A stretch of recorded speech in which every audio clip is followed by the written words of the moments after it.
My name is Matthew Rozsa, and you are watching Back Seat Socialism. In fact, you are watching a very special episode of Back Seat Socialism because I'm interviewing my friend George Cleveland, the grandson of my favorite president, Grover Cleveland. I wrote my master's thesis about Grover Cleveland for Rutgers Newark in 2011.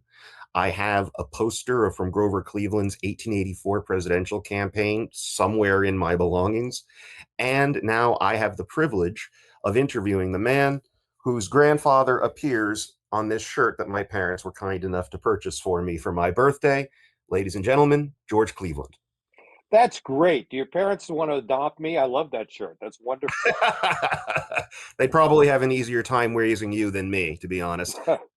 Also, I love it that you brought a cat here. When I was reading this book, Grover Cleveland, A Record of Friendship by the poet Richard Watson Gilder, he relays an anecdote about how Cleveland tried to rescue a cat from a group of young ruffians who were harassing it after his presidency, but decided not to because he was worried about the bad PR. So Gotcha. Yeah, well, this cat does what she chooses to do because she is a cat. So, that is the nature of cats. And it's the nature right.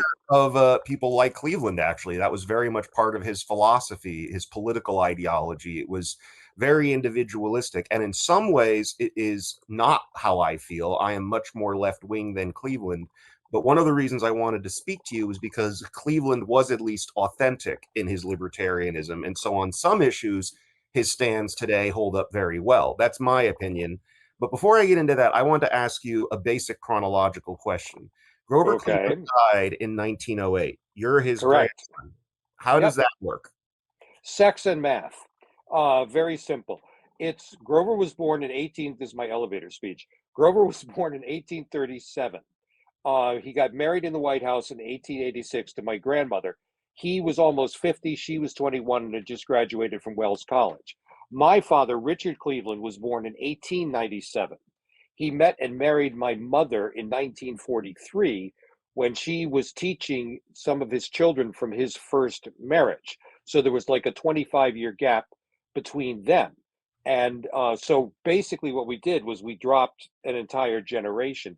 I've got two nephews older than I am, so we spread it out as far as we can. But and I again, thought, I also have to give credit where credit is due. Um, whereas it is weird, having a grandfather born in 1837. Uh, just not too long ago, Harrison Tyler passed away, who was the grandson of John Tyler.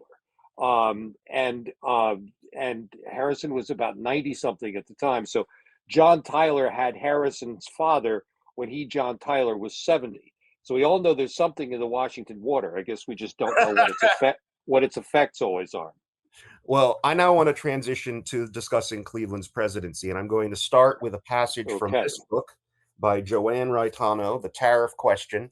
And this is one of the reasons why I admire Cleveland because of his stance on tariff reform. Raitano puts it in great context.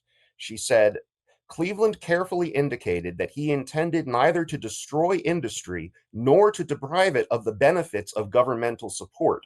The problem, he made clear, was not industrialism per se, but the mammoth corporations that make a mockery of infant industry arguments. If the nation allows the trusts to grow unchecked, Cleveland feared that the opportunity for constructive change would be lost and that an already abused and irritated people might insist upon a radical and sweeping rectification of their wrongs. Tariff reform, in other words, was ultimately relevant, not reactionary, and it offered a constructive way to address the painful questions being posed by Henry George, Edward Bellamy, the populists, and the labor. Now, as Cleveland's grandson and as somebody who I know is critical of Trump, how do you feel about that argument and the context it places on Trump's tariff policies? Oh boy, that's a really easy question. Really, the only thing I can speak to is that, Grover was, I think, in his heart, not big business oriented whatsoever. And I just recently saw a quotation of his about corporations, which should be the carefully restrained creatures of the law and servants of the people, are fast becoming the people's masters. So, needless to say, that's prophetic. I think you're absolutely right. I also recall in his 1887 State of the Union, he said, "Our progress toward a wise conclusion will not be improved by dwelling upon the theories of protection and free trade. It is a condition which confronts us, not a theory." I think that's really profound because with Trump, you see all of these abstract arguments about the value of protectionism and tariffs. And Cleveland was, in my assessment, a very grounded person. He wanted to talk about how these policies will impact people, not just theoretical Well, abstractions. you're right, and you, an abstraction just doesn't work in this situation. It because it's exactly that. You're not dealing with reality, and that seems to be one of the problems that's prevalent these days.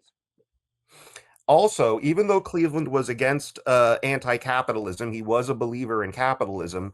He, in his 1888 State of the Union message, said, "The communism of combined wealth and capital, the outgrowth of overweening cupidity and selfishness, which insidiously undermines the justice and integrity of free institutions, is not less dangerous than the communism of oppressed poverty and toil, which, exasperated by injustice and discontent, attacks with wild disorder the citadel of rule." That never use 5 words when 50 will do. I mean, your grandfather was right, though. I feel Yep, like all of that was correct. I think what he was identifying is that when you raise tariffs, when you say that this is how we're going to cultivate industry and fund the government, you shift the burden onto the poorest people. The people who are now shouldering the burden of paying for the government are consumers, the people who can afford it least. By the way, exactly. he also supported an income tax. He Hmm. wanted the government to be primarily financed by those who support it most. So I'm curious, as Cleveland's grandson, how do you think your grandfather would feel about the other president to serve non-consecutive terms doing so on the basis of raising tariffs? Oh, that's always those questions are so difficult, Matt, because it it's it can be such stepping on a hornet's nest, putting a 2025 lens on something that long ago. But I think that I could probably say without too much fear of cosmic retribution, that I think he'd be really extraordinarily upset with the way things are being handled right now, with really no benefit to the people and the consumer. I agree with you. I want to now go. I'm sorry. Did you have something else to say? Uh, No, no, no, no. That's got it. I now want to go to another moment from Cleveland's presidency. In 1897, he vetoed a law that would have required all immigrants to this country to pass literacy tests. As Alan Nevins recalls in his Pulitzer Prize winning biography of your grandfather, um, um, a movement of protest against unrestricted immigration had been gaining headway for a decade. As the tide of aliens rose during the 80s and its sources shifted to Southern and Eastern Europe, a feeling of uneasiness had grown into positive alarm. In 1882, the number of immigrants had reached 789,000. It had fallen in the next few years, and then it began to increase again, reaching 547,000 in 1888. The prospect of a continuous stream of more than 500,000 foreigners annually from Italy, Greece, Hungary, including my ancestors, Poland, and the Slavic nations were alarming to conservative minds. And yet, when they tried to prevent this through a bill that would have required all immigrants to be able to read, Cleveland wrote in his veto, "We have welcomed all who came to us from other lands, except those whose moral or physical conditions or history threatened danger to our national welfare and safety. We have encouraged those coming from foreign countries to cast their lot with us and join in the development of our vast domains, securing in return a share in the blessings of American citizenship." How do you feel about that attitude in contrast to the Trump philosophy toward immigrants? Well, it's a little different, a little different. Yet, as progressive as that thought may be, um, it isn't something he carried across the board. Is with the I'm thinking of the Chinese Exclusionary Act. He was not a fan of of Asian immigration. And that's, that's one of those things that you kind of, when you look at an ancestor, you always want them to be practically perfect in every way, right? And it's one of those things that would be nice to erase because he was, he supported that act. I agree, and it is unfortunate, but we have to remember that Cleveland was a politician. I mean, if we're This going is to go, true, if right? we're going to go into criticisms of him, he was a Democrat in the late 19th century, and the Democrats of the late 19th century were pretty racist. And Right. so his attitude towards these issues was influenced by that. That's I exactly right. Not everybody does that, unfortunately. I never represent myself as an apologist, for Grover. It's, he was what he did. He did the best with what he had to deal with, what he had available to him to deal with at the time. So, where I respect him, even though I'm a democratic socialist, is I respect a conservative who's not full of shit. Like when Cleveland, for all of his faults, I think you'll agree, Cleveland was sincere about his conservative idea of small government. Like, for instance, even with his opposition to immigration, he didn't round up immigrants and send them into camps and oh, shit. right. Like he was ultimately, he practiced what he preached, even though, for instance, and I'm going to read a quote from Grover Cleveland that I'm sure you're familiar with, he opposed women being allowed to vote. Right. This is an area where I think Cleveland's ideas are very similar to those that we see from Trump supporters. He said, American wives and American mothers, as surely as the hand that rocks the cradle is the hand that rules the world, have, through their nurture of children and their influence over men, the destinies of our nation in their keeping to a greater extent than any other single agency.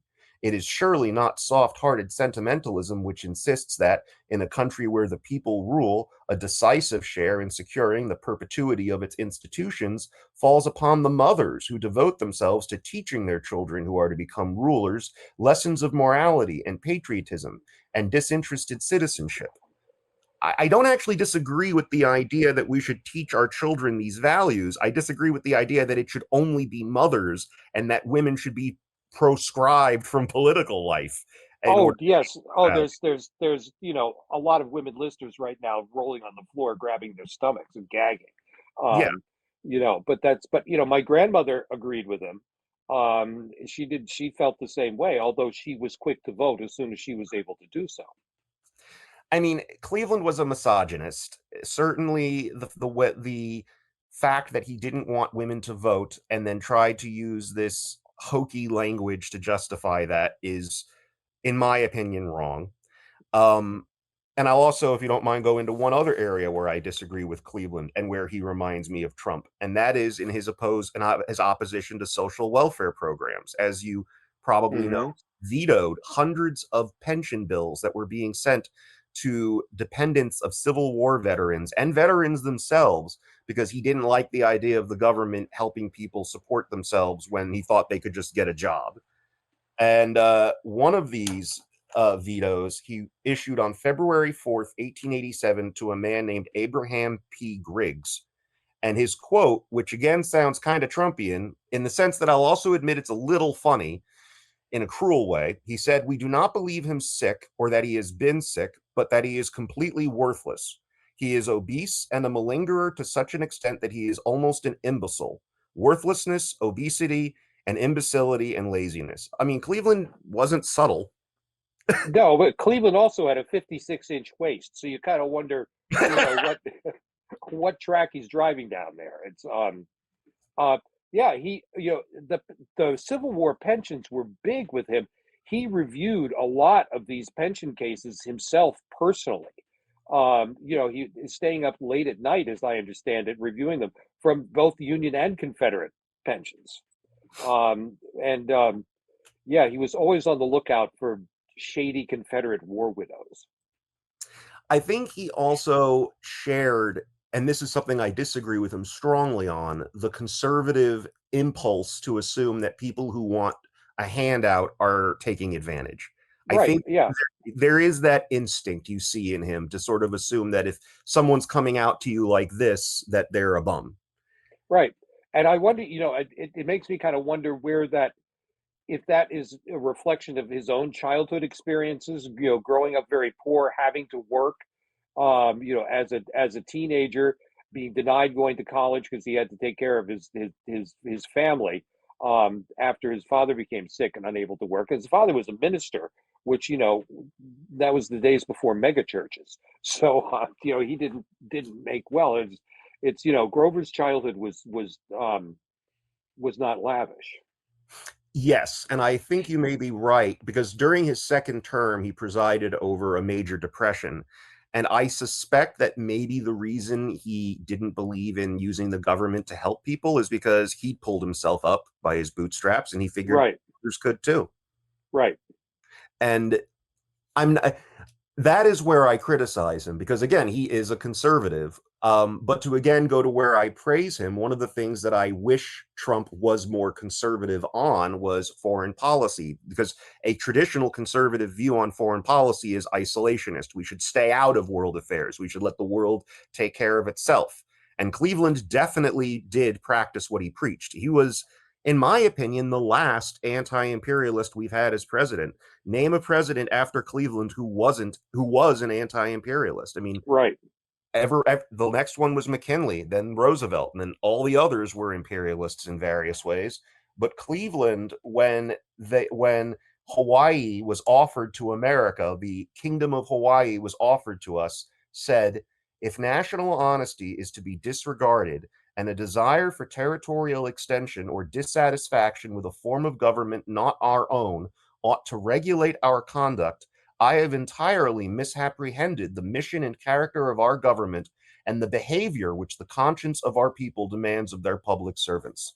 So, what do you think Cleveland would say about what Trump's doing with Greenland or Panama or Canada? Oh God, I don't know. You'd have to censor my answer, I'm sure. It's He'd be horrified. I mean, come on. I mean, the two dirtiest words put together in the English language really are manifest destiny. And it was, one of the big disappointments of his political life was that he was not able to overthrow the overthrow of the Kingdom of Hawaii. And and to the best of my knowledge, from what I've looked into the Hawaiian situation a lot, is Hawaii is technically an illegal state. There's no true treaty of annexation that anybody has found, to my knowledge, that legally annexed the Kingdom of Hawaii. Although there's a statue of William McKinley in front of the McKinley High School in Honolulu, where he's holding a piece of paper that says Treaty of Annexation. But I've never seen it, and I don't know any historians who have found said paper yet. So, yeah, he was Hawaii not being able to return Hawaii um, to its national situation was a disappointment to him, absolutely. But It the was. Greenland thing, I mean, come on, I mean, that's just the thing is, it's so beyond absurd, but stranger things seem to be happening. What bothers me is that Cleveland pointed out bluntly that America cannot be a pro-freedom nation if we're invading other countries and taking their land just for Right, our aggrandizement. right. That's the point he was making. And what I find disturbing is that 132 years later, we still need to make that point. I feel like Cleveland would be horrified that 132 years later, we still need to make that point. It's it's again, it's just beyond the pale. I can't. I just. But you have to get used to things that are impossible these days. So now I want to talk about, because people are whispering that there might be health issues that Donald Trump has. And as you know, your grandfather famously had a health issue. I'm now going to read from A Man of Iron by Tony Senek. He Troy, yeah, Troy Senek. Troy Senek. Yeah. Forgive me, Troy, if you see this, I'm sorry. You can call me Mark Roja. But he writes about how um, he was no that Cleveland's basically the backstory. I forget that the viewers don't know this. He had an oral tumor in 1893, and during the diagnosis of his tumor, America was suffering from a major economic depression, and Cleveland was trying to get us back solely onto a gold standard and away from a bimetallic standard, which he thought would stabilize the currency and pull us out of the depression. Right. Economists very much disagree over whether or not that's true. I don't want to get into that right now. The point is, he did not want to drop dead for the sake of the country. And again, whether you agree or disagree with him about the gold standard, he was sincere. He really believed that if he died and his vice president, Adlai Stevenson, took over, Stevenson, who favored bimetallism, would cause the Hmm. economy to get worse. So Cleveland felt, I need to get this tumor out of my mouth and I need no one to know about it. So in the summer of 1893, he had a yacht in New York Harbor where he had oral surgery performed. The tumor was extracted, and you can see it at the Mutter Museum of Medical Oddities in Philadelphia. I have met my grand tumor in person, actually. Really? Yes, What yes, was that like? I did an episode of Mysteries to the Museum from the Mutter Museum, and so I got to hold the jar, holding it in my hand, and I don't know how you describe it. I mean, that's not something people get to do. So I mean, I suppose it was unusual. Let's put it that way, I've seen the Matt. photograph. It's pickled. That's really the only way to describe it. It looks like a pickled tumor.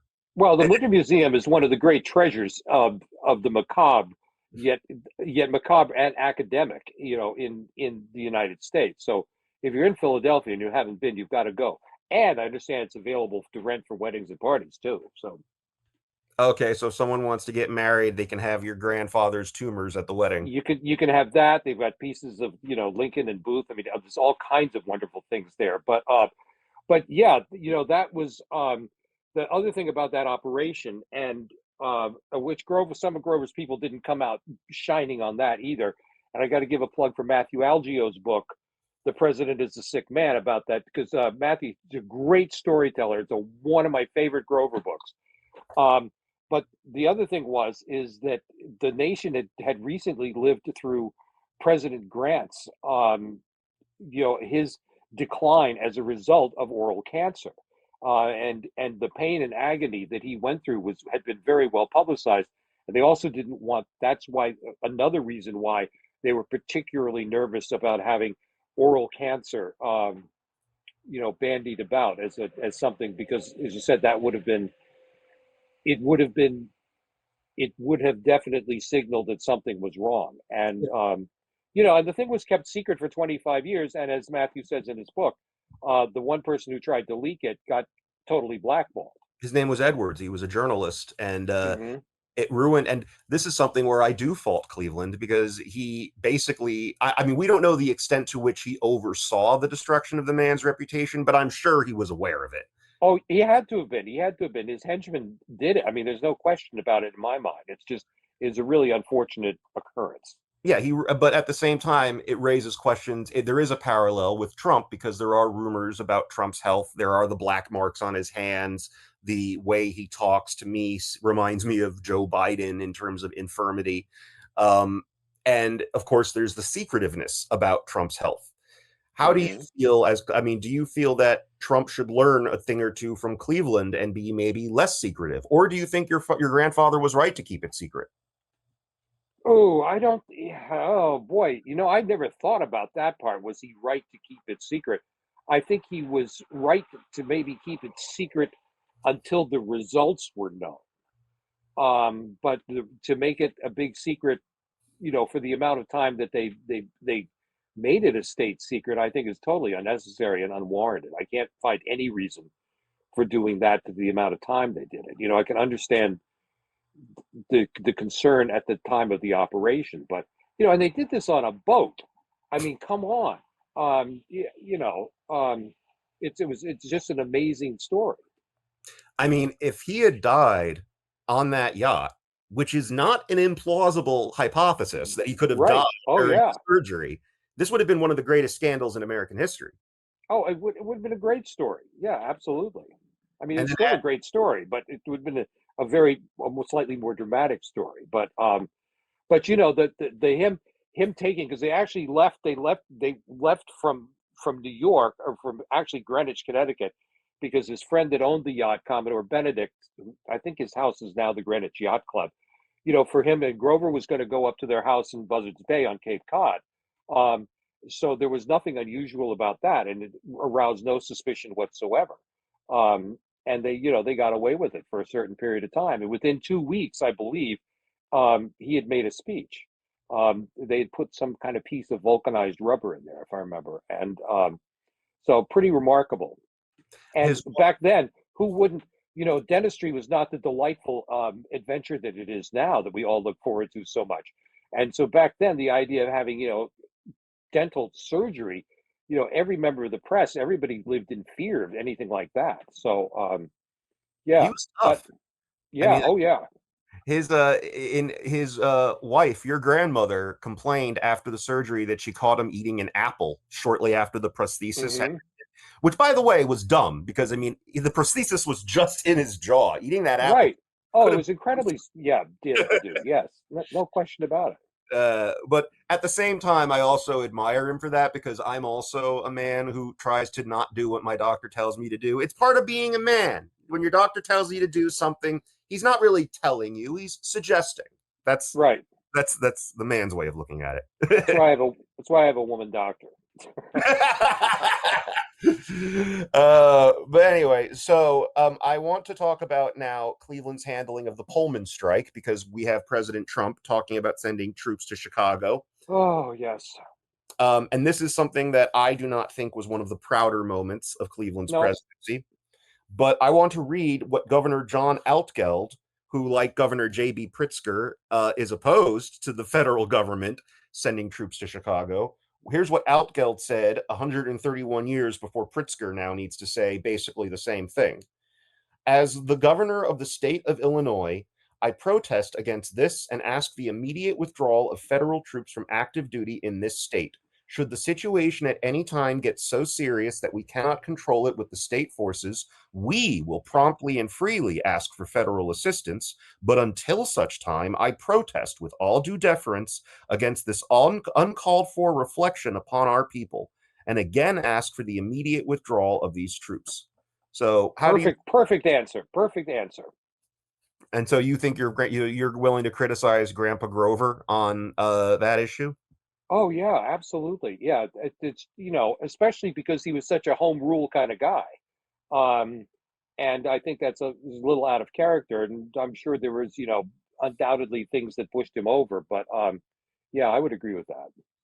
See, I'm not defending him. I am simply provide explaining how Trump is worse.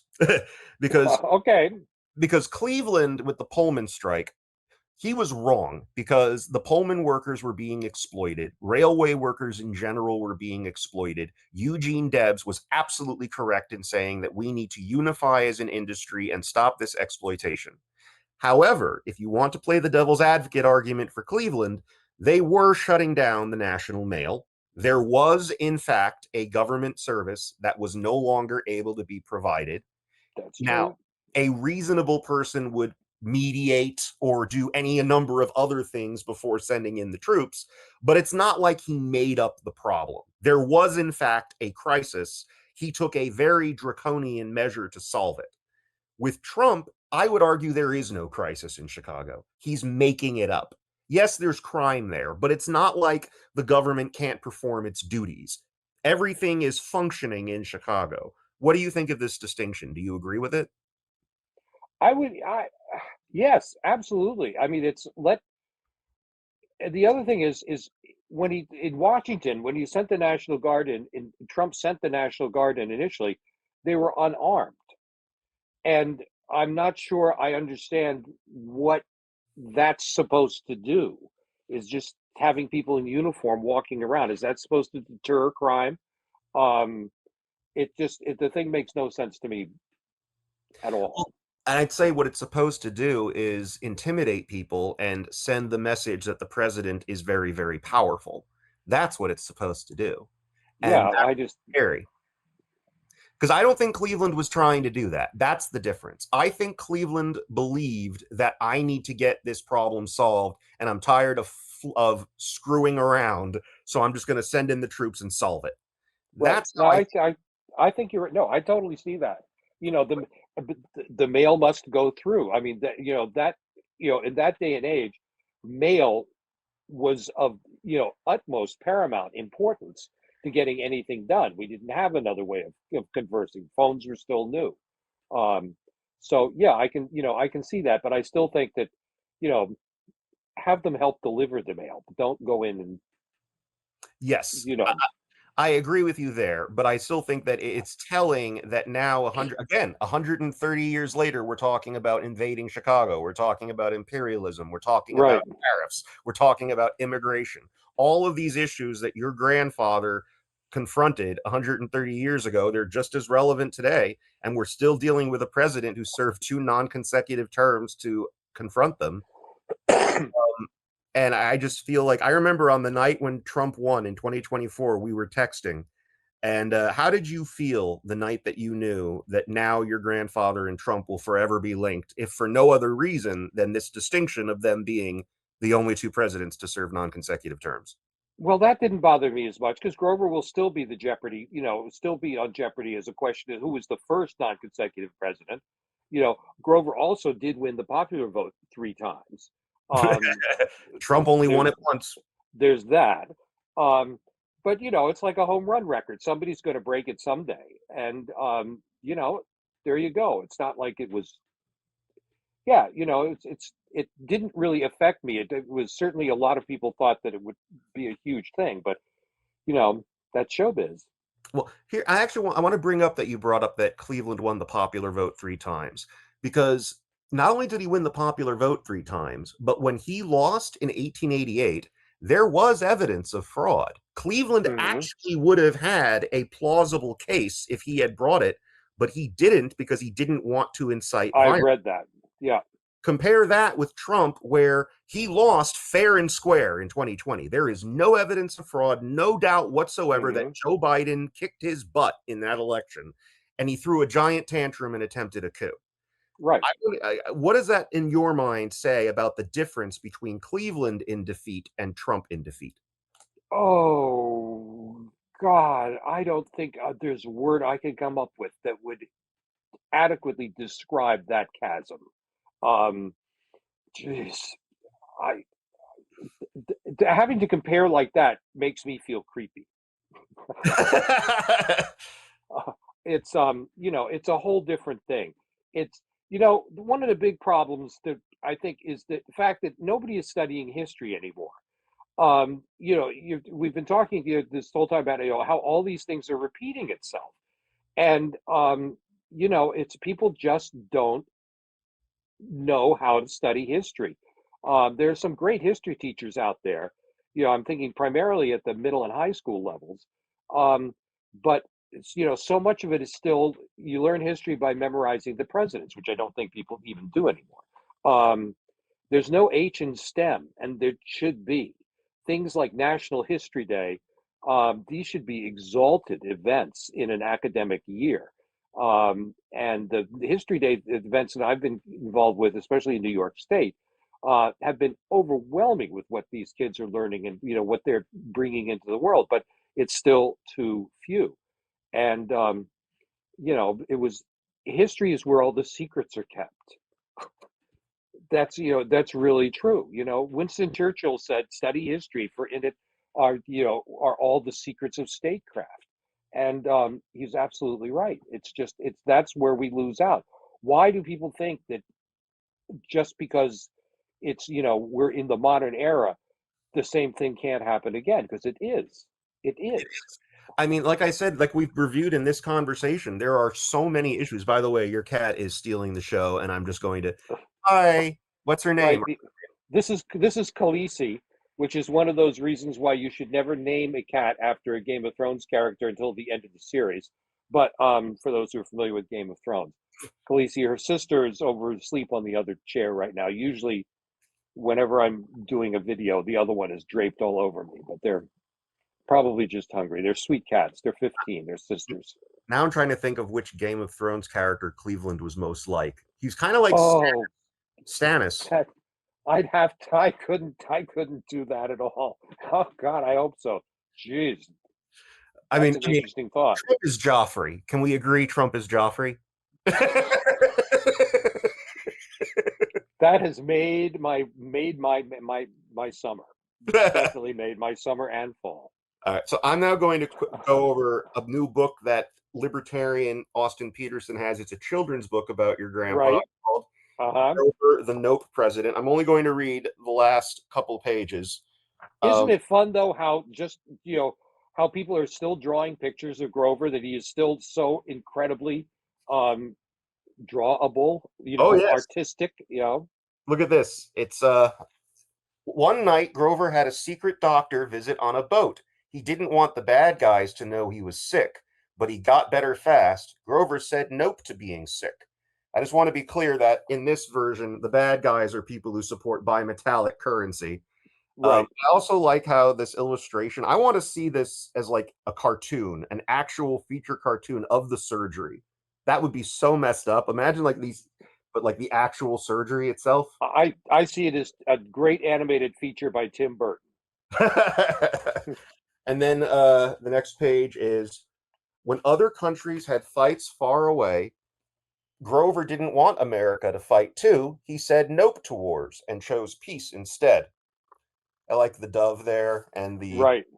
multiracial group of children, which is But making. Grover did update the United States Navy, which was a tremendous help when the First World War broke out. Yes. And So, Grover was, by the way, according to Richard Watson Gilder, his friend, he was very good with kids. So oh that yeah. that part is true. And I'm going to read one more uh, page from this. Grover wanted money to be secure, not just bits of paper like today. He chose gold as America's money. He said nope to paper money. I'm just going to be clear. I believe that the focus on currency issues is misplaced. We should be focusing on income inequality, but that's just my opinion. What are your thoughts on the currency issue? I would absolutely go along with that. Yes. Yes. So I now want to read something a little that I had not actually discovered until recently. In Grover Cleveland, so he was good friends with the poet Richard Watson Gilder. Right. Very good friends. And Gilder recalled a dream that Cleveland had in 1901. Now, this was 4 years after his second term as president. And I'm curious what you think of this dream. Mr. Cleveland told me of a dream he had just had that, quote, without any preliminaries, he was walking upstairs and through the hall and offices of the White House to his desk there once more. He saw the different old clerks at their desks and thought to himself, well, this is queer that I should be taking this thing up again. When he got to the inner office, there was Thurber, his last private secretary, and he was dancing a war dance. He seemed never to have had this dream before. I told him afterward that I constantly went back in my dreams to my former employments and asked him if he ever did this, and he said no.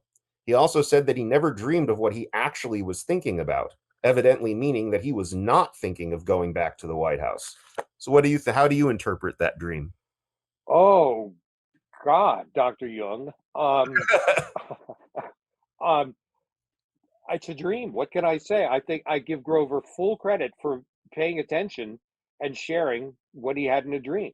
Back then, I think that's a huge thing. As far as the what takes place in the dream, I leave that up to wherever dreams come from. It's you know, we all have dreams about. I think as we go along in years about something that has occurred earlier. That's the same thing, only different. Like for me, the dream is always being on the radio and then forgetting what you're doing next. See, I'd like to think, and maybe this is me being sentimental, that he had that dream because it was like he did not seek the presidency. The presidency kind of fell into his lap. So But he I like, says, yes. but I'd like to think. He said so. He says. You think maybe he was Right. more ambitious than he let on? No, I don't think so. No, but I mean, he did give a lot of serious thought, from what I understand, to running in 1896. Um, but didn't do that. And which let me just kind of sidebar that for a minute. My grandmother refused to vote for Roosevelt when he ran the third time because and when her kids said, why aren't you voting for Roosevelt? And she said, well, Grover didn't think anybody should run three times. Yet when Roosevelt ran for his fourth term, she supported Roosevelt. And they said, well, why? What's up with this? They said, well, Grover never said anything about a fourth term. that's one way of looking at it. Right, right. See, So, my theory. Back to the dream, though, I think on Right. some level, maybe he liked being president. Maybe on some subconscious level, he was nostalgic for it. He did. Well, you know, he said, and you know, the thing is, so much of what Grover's life was it is kind of almost cliche, but you know, a cliche wouldn't be a cliche unless it was true. He really did believe a public office was a public trust, and as he said, and he really believed that you shouldn't, you know, seek public service. You do public service because it's part of your responsibility. And you know, he would have much rather been hunting or fishing, which was his true love in life. Was doing that. And you know, a lot of people don't know, but he wrote a book of essays on hunting and fishing. Some of which are just like so misogynistic and so gobbledygooky, but they're really fun, and it shows his deep love of nature. Um, you know that yes, okay, he was a very large man, but he liked nothing better than being out there trundling around, you know, in the woods and in the water, and doing it fairly. Also, I mean, I remember hearing a story. I can't remember if my father told me this or not, but about some hunting trip he went on in the South, and you know, he shot a few ducks, and then suddenly 50 ducks get brought in. You know, they kind of like, you know, they stacked the pile, and he said that's not how you do it. He said you know, you get one fish at a time, one duck at a time, or whatever it is you happen to be going for. So he definitely would not have been a fan of like these hunters who go up in helicopters and shoot wolves with machine guns. I don't think he'd know. I think that would have been no. He no, because the whole point of doing this is to be around nature and the natural world. You know, Grover had a very I learned this from Troy Seneck's book, the a Man of Iron. It was the closest I've ever come to feeling I actually had some personal knowledge of my grandfather. Because remember, he died. It was years and years and years before I appeared, and you know, he had a deeply spiritual side that may not have been awfully overt, but nature was a big piece of that. It was. I did not know that he wrote a book about fishing and hunting. I'm not Right. surprised that it was misogynistic, though. Yeah. Mm. Oh, it is. It's the whole thing about, you know, sharing your flask and a cigar and all that kind of, you know, stuff. Um, Oh, and your but parents. he also said you shouldn't trust a politician who doesn't fish. Um, and he said that you know, oh God, that you know the best politicians were in fact fishermen, and that you know that's how you were really able to tell. And you know, an awful lot of our presidents have been fishermen. He said that Daniel Webster composed some famous speech he made about Bunker Hill while he was fishing in waters on Cape Cod. And he was seen walking up and down the stream, going, "Venerable men practicing this his speech." So So I we have could 2 minutes left. So I have one last question for you.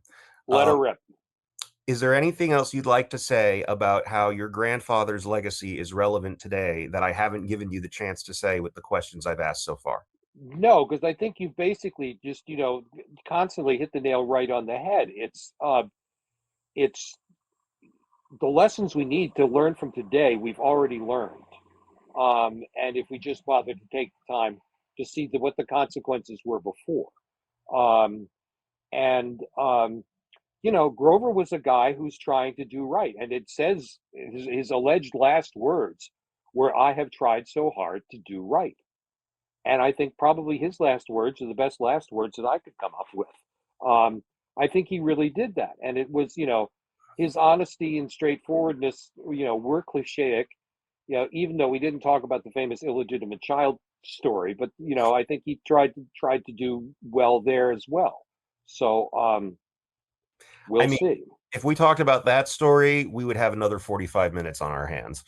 Oh yeah, oh yeah. You know, Uh, not that you know, it's but it is interesting. It's interesting to see what is going to happen too, and you know, it's been great talking about this, and I always learn something by talking with you. So and it is very much mutual. Thank you so much, and this has been a delight. Thank you, George. thank you, Matt.